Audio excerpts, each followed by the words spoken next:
பிரச்சனை வருது. நாம் எவ்வளவுதான் ட்ரை பண்ணாலும் நிறைய நிறுவனங்கள் பங்களாதேஷ்ல போய் அவங்க நிறுவனத்தை ஆரம்பிச்சு உள்ள கொண்டு வர்றாங்க. ஸோ நம்மை தாண்டி ஜியோ பாலிட்டிக்ஸ் இருக்கு. அதையும் இங்க இருக்கக்கூடிய தொழில் நிறுவனங்கள் புரிஞ்சுக்கிறாங்க. ஸோ எல்லாமே மத்திய அரசு தான் செய்யணும் அப்படிங்கிறத தாண்டி, உதாரணத்திற்கு யூகே இந்தியா FTA சைன் பண்ணியிருக்கோம்.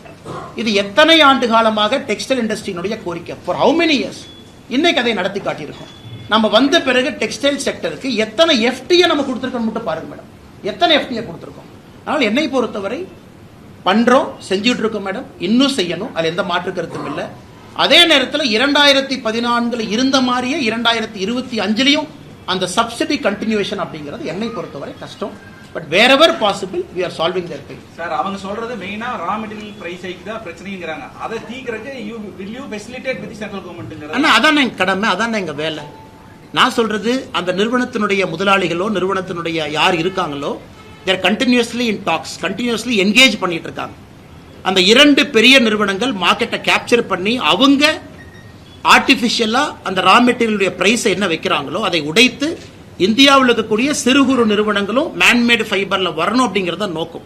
அதற்கான எல்லா முயற்சியும் தொடர்ந்து எடுத்துக்கிட்டு தான் இருக்கும். ஏவியேஷன் பொறுத்தவரைக்கும் நீங்க சொன்னீங்க, நாங்க continuously monitoring Coimbatore international airport development. அதை பத்தி உங்களுடைய நிலைப்பாடு என்ன? போன பிரஸ் மீட்டுக்கு ஆனா கோயம்புத்தூர் ஏர்போர்ட்டை பொறுத்த வரைக்கும் இன்னைக்கும் அன்னைக்கு சொன்ன அதே கேள்வியை உங்க முன்னாடி வைக்கிறோம். 74 விமான நிலையங்கள் இந்தியாவில் 162 மாறி இருக்கும் பொழுது தமிழகத்தில் தூத்துக்குடி ஓப்பனிங்க்கு வந்துருச்சு, திருச்சி புதுசா ஓபன் பண்ணியாச்சு, எல்லா இடமும் இருக்கும் பொழுது கோயம்புத்தூர் மட்டும் ஏன் இந்த பிரச்சனை? கோட் ஷேரிங் இல்ல, ப்ராப்ளம் இது. சமீபத்தில் லேண்ட் ஹேண்ட் ஓவர் பண்ணிருக்காங்க, அந்த லேண்ட் ஹேண்ட் ஓவரும் முழுமையா பண்ணல, அதுலயும் லிட்டிகேஷன். நானும் நீங்களும் பேசிய பிறகு ஏவியேஷன் மினிஸ்டர் தெலுங்கு தேசம் கட்சியை சார்ந்தவங்க மறுபடியும் ஒரு லெட்டர் எழுதியிருக்காரு. அதாவது இவர்களுக்கும் ஆர்வம் இருக்க வேண்டும், இந்த மாவட்டத்தினுடைய டிஸ்ட்ரிக்ட் கலெக்டருக்கும் தமிழ்நாட்டினுடைய முதலமைச்சருக்கும் ஆர்வம் இருக்கணும், கோயம்புத்தூர் ஏர்போர்ட்டை பிரையாரிட்டியா டெவலப் பண்ணுங்கிற ஆர்வம் இருக்கணும்.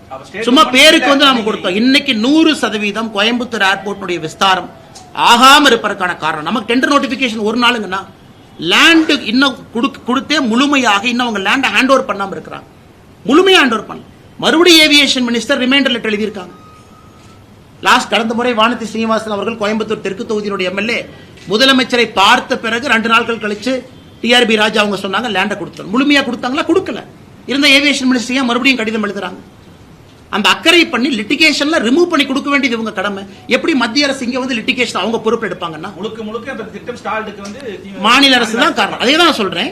அப்படி இருந்தா நாம ஏன் கோயம்புத்தூரை வஞ்சிக்க போறோம்னா, தூத்துக்குடி ஓபனிங் ரெடி இருக்கு, திருச்சி ஓபன் பண்ணியாச்சு, எத்தனையோ புது விமான நிலையங்கள் தமிழகத்தில் கொடுக்கும் பொழுது கோயம்புத்தூர் எங்களை பொறுத்தவரை ஹை பிரையாரிட்டி. காரணம் வால்யூம் ஆஃப் டிராபிக். இதனால மத்திய அரசு ஏன் கோயம்புத்தூரை வஞ்சிக்க போகுது? மிச்ச இடத்துல கிளியரா இருக்கும்போது டெண்டர் போடுறோம், டக் டக் டக்குன்னு மேல கொண்டு போறோம். கோயம்புத்தூர்ல தயவு செய்து நீங்க மாநில அரசுக்கு அழுத்தம் கொடுங்க, லேண்டை கிளியர் பண்ணி கொடுக்க சொல்லுங்க. ஏன்னா லேண்டை கிளியர் பண்ணாம 2 முறை டிராயிங்கை மாத்திருக்காங்க.